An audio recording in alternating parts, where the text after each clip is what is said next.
হ্যাঁ, আজকে আমাদের যা পূর্বাভাস দেওয়া হয়েছে তাতে দক্ষিণবঙ্গে আগামী দুদিন পর্যন্ত আজ এবং কাল বিক্ষিপ্তভাবে এক দু জায়গায় হালকা থেকে মাঝারি বৃষ্টিপাত বজ্রবিদ্যুৎ সহ কয়েকটা জেলায় হতে পারে, তবে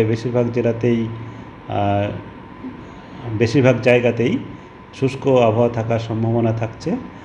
আর তার সঙ্গে সঙ্গে যেটা আমাদের উষ্ণ এবং আর্দ্র আবহাওয়া কয়েকটা জেলা পশ্চিমের জেলাগুলো যেমন পুরুলিয়া, পশ্চিম বর্ধমান, পশ্চিম মেদিনীপুর, ঝাড়গ্রাম, বাঁকুড়া এই জেলাগুলোতে উষ্ণ এবং আর্দ্র। এখানে সর্বোচ্চ তাপমাত্রা বা দিনের তাপমাত্রা স্বাভাবিকের থেকে 2 থেকে 3 ডিগ্রি পর্যন্ত বেশি আছে এবং আগামী দুদিন পর্যন্ত বেশি থাকার সম্ভাবনাও রয়েছে। তার সঙ্গে সঙ্গে আর্দ্রতাও স্বাভাবিকের থেকে বেশি রয়েছে। বাকি জেলাগুলোতে উপকূলের জেলা এবং বাকি জেলাগুলোতেও আমাদের সর্বোচ্চ তাপমাত্রা বা দিনের তাপমাত্রা স্বাভাবিকের কাছাকাছি আর রয়েছে, কিন্তু এই সব জেলাগুলোতে আর্দ্রতাটা স্বাভাবিকের থেকে অনেকটাই বেশি রয়েছে। আর তার সঙ্গে সঙ্গে আমাদের রাতের তাপমাত্রাও এই বা আর্দ্রতা থাকার জন্যে এবং কিছুটা মেঘলা হওয়ার জন্যে সর্বনিম্ন তাপমাত্রা বা রাতের তাপমাত্রা স্বাভাবিকের থেকে 2 থেকে 3 ডিগ্রি পর্যন্ত বেশি রয়েছে।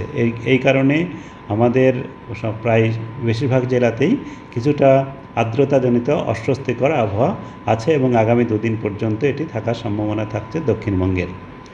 আগামী দুদিনের পরে কাল থেকেই আমাদের বজ্রবিদ্যুৎ সহ বৃষ্টিপাত ধীরে ধীরে বাড়বে, তবে 28 এবং 29 তারিখে সব জেলাতেই প্রায় সব জায়গাতেই বজ্রবিদ্যুৎ সহ বৃষ্টিপাত, মূলত 28 তারিখে প্রায় সব জায়গাতেই বজ্রবিদ্যুৎ সহ বৃষ্টিপাত, দমকা হাওয়া 50 থেকে 60 কিলোমিটার কিছু কিছু জেলায় কিছু কিছু জায়গায়, এবং অন্যান্য জেলাগুলোতেও 40 থেকে 50 কিলোমিটার পর্যন্ত দমকা হাওয়া যেতে পারে। মূলত আমাদের বাঁকুড়া, বীরভূম, হুগলি, মুর্শিদাবাদ, নদিয়া, পশ্চিম বর্ধমান, পশ্চিম মেদিনীপুর, উত্তর দক্ষিণ 24 পরগনা এগুলোতে 50 থেকে 60, বাকি জেলাগুলোতে 40 থেকে 50। আর আগামী 24 ঘন্টায় যেটা রয়েছে, যেটা আমাদের বেশিরভাগ জেলাতেই যেটা বললাম আমি, উষ্ণ আর্দ্রজনিত যেটা অস্বস্তি আছে সেটা থাকবে। তার সঙ্গে সঙ্গে এক দু জায়গায় হালকা থেকে মাঝারি বৃষ্টিপাতও হওয়ার সম্ভাবনা থাকছে বজ্রবিদ্যুৎ মুর্শিদাবাদ, নদিয়া, বীরভূম, ঝাড়গ্রাম, পুরুলিয়া, পশ্চিম মেদিনীপুর, উত্তর দক্ষিণ 24 পরগনা।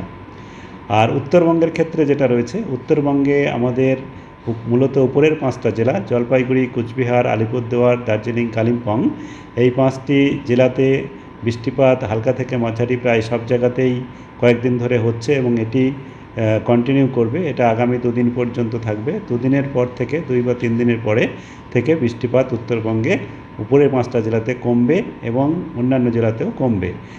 তবে উত্তরবঙ্গে আগামী 24 ঘন্টায় আমাদের দমকা হাওয়া সহ বজ্রবিদ্যুতের সম্ভাবনাও রয়েছে। সেক্ষেত্রে 50 থেকে 60 যেতে পারে উত্তর দক্ষিণ দিনাজপুর এবং মালদা জেলাতে।